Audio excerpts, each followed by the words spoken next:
Here are 5 shorts that are going to help you to build more muscle as a natural lifter. So I thought I'd try something a little bit different with this video and reformat some of my recent short form content into the more kind of standard long form style of video, for those of you that maybe aren't interested in shorts or don't watch them on my other social media. Let me know in the comments below what you think of these types of videos, if you want to see them or you're not really interested. So what I was thinking, maybe we could do one every week or two with 5 videos that would be easy to digest, kind of bite-sized content. I'll place the links in the description box as well, so you can flick to the video that you're interested in watching. So the shorts in this particular video are going to be as follows. We're going to look at the consolidation routine, Mike Mentzer's famous low volume program. We're going to be looking at fatigue management and why fatigue may not necessarily be a bad thing. Disparity of progressive overload from movement to movement, why that's something that's really important to bear in mind. Dumbbells and why they may not be the best tool for progressive overload long term. And then progression schemes, looking at the double progression scheme, why maybe that might not be the best plan going forwards. So just as a reminder, I've got 2 programs in my description box you can download completely free. One is 2 days a week, one is 4 days a week. They're both low volume, kind of simplistic styles of training that are hopefully going to help you to build more muscle ultimately as a natural lifter in 2025. So go and check them out if you're interested. Again, completely free. You can grab a copy in the associated videos that explain those programs in the link down below. Okay, so let's get started. The first short, we're going to be looking at the consolidation routine. Mike Mentzer's consolidation routine, and in particular the 3rd edition, which has the lowest level of volume, just 4 exercises spread out over 2 sessions, is, in my opinion, the greatest example of effective workout minimalism there has ever been and ever will be. If you just look at the way the exercises complement each other, it's just perfection. It's a work of art, in my opinion. I mean, you can get your whole body trained in less than an hour with this style of training. It's very simple, but I'm not saying it's easy. To acquire a large muscular physique with this style of training is going to take a lot of strength, and that's going to take years to build up, years of grinding on these 4 movements to accumulate, high levels of strength. But if you can, then that physique will really be quite impressive, and all for less than an hour's worth of training each and every week. So if you push for time, maybe consider giving it a go.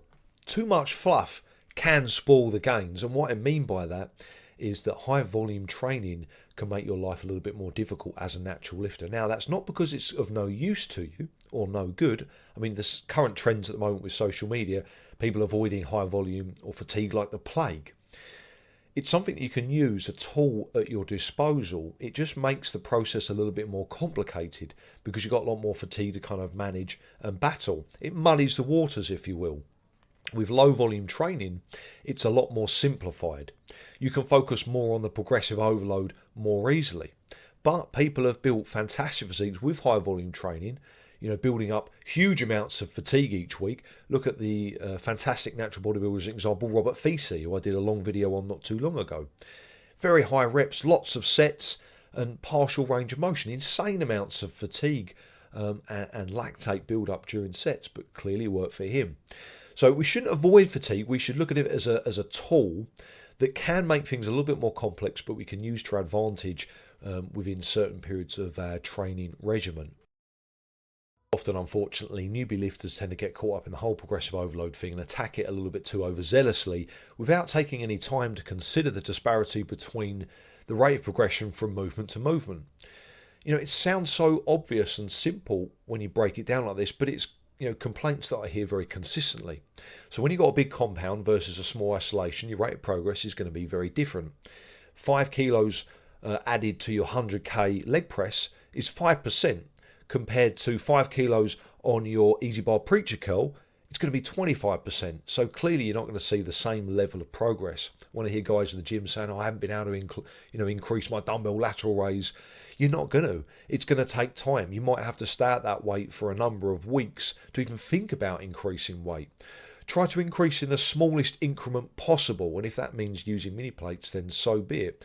Try to think about percentages and what that represents of your overall kind of weight lifted when it comes to progressive overload, and you'll stand a much better chance of being successful.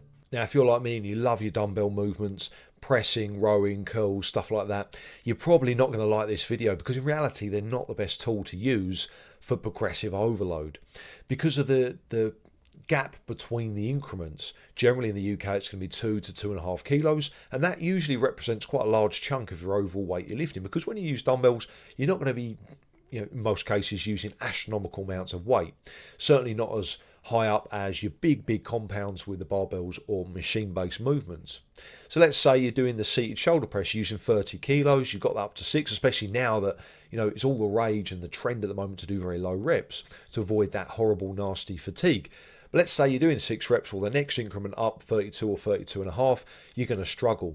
So you might have to stay at that weight for longer than you'd like to get the reps up a little bit higher, or you risk then dropping the reps right back down. And in some cases, you might not even be able to flick the weight up if you're using conventional kind of tactics to get the weight up on that next increment up, and that's a problem as well.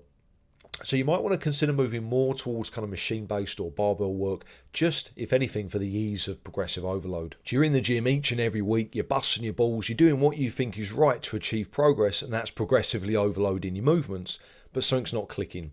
You're not seeing the results, and you keep getting stuck.